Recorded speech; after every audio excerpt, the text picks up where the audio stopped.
মহতি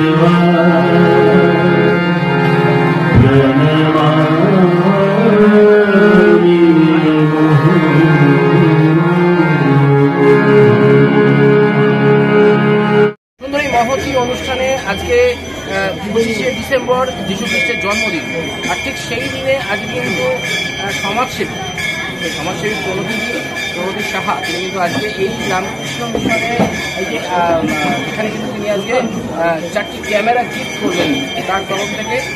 আজকে এই সম্বন্ধে বলবেন আমরা শুনি। খুবই ভালো লাগছে, ক্যামেরা গিফট করাটা বড় কথা না, এখানে আসতে পেরেছি, ওদের সঙ্গে মিশতে পেরেছি।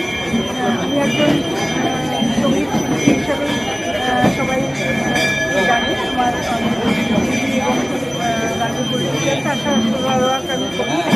এইভাবে তোমাদের আশীর্বাদে সকলের আশীর্বাদে সকলের পাশে থাকতে চাই। তাই আমার ভাই রাজশ্রী সাহা ভালো ভাই ভীষণ আনন্দিত, এইভাবে যেন ওরাও ও বেশি যায় ভবিষ্যতে, ও যেন সবাইকে সাহায্যের হাত দেয়। আসলে প্রণতিদি বলতে যে কথাটা বারবার উঠে আসে, প্রণতিদির সমাজসেবী শুধু নয়, প্রণতির কিন্তু ইতিহাস আছে। প্রণতিদির 2টি সন্তান, 2টি কন্যা সন্তান, এবং তারা একই দিনে কিন্তু এই পৃথিবী ছেড়ে, প্রণতিদিকে ছেড়ে, আমাদের সকলকে ছেড়ে চলে গেছেন। আর তাই প্রণতিদি চায় তার বাকি জীবনটা এরকম ছোটো ছোটো বাচ্চাদের পাশে, বাচ্চাদের মাঝে নিজেকে হারিয়ে রাখতে। তিনি একজন বিশিষ্ট সঙ্গীত শিল্পীও বটে। কি বলবেন দিদি? অনেক ধন্যবাদ।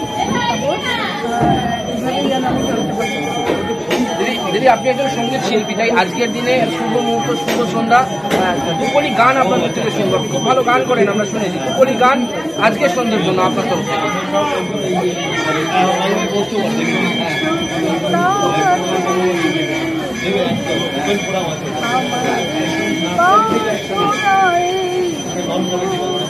তোমারি করুণা ওঠে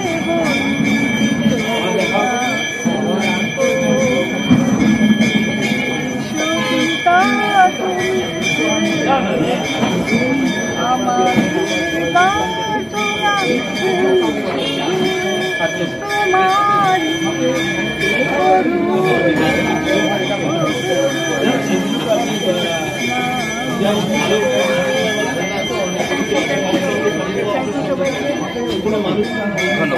পাশে রয়েছে প্রকৃতি বড়। আপনি সত্যি কথা বলতে আমি রায়নস্থান টিভিতে আমি ভালো কলকাতা থেকে দাদা থেকে পেয়েছি, আর আমার এত ভালো লেগেছে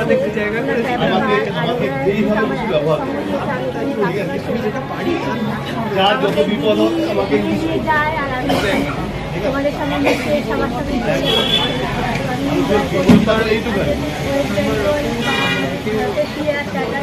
বড় ভালোবাসা, আর সবাইকে নিয়ে চলাটা, পথ চলাটা আমার সঙ্গে কোমরটা দিতেও নিয়ে চলি।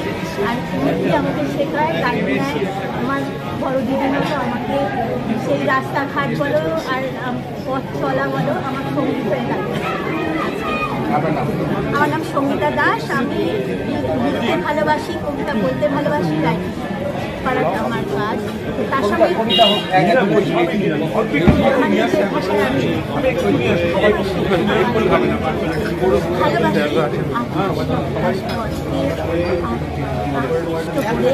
নিজেদেরকে বিলিয়ে দিয়ে সবার মাঝখানে তুলে ধরতে ভালোবাসি, সবার সঙ্গে চলতে, ভালো লাগার মধ্যে ভালো আর মন্দকে নিয়ে পথে শিকাকে লাগায়, ভালো লাগার সামনে দাঁড়িয়ে থমকে দিয়ে ভালো লাগাকে নিয়ে বাঁচি, আর তাই ভালো মন্দ আমরা যখনই যাকে পাই চেষ্টা করি তার ভেতরে ভালোটাকে তুলে ধরার। ভালো মন্দ এই নিয়ে আমাদের পথ, তাই না দিদি?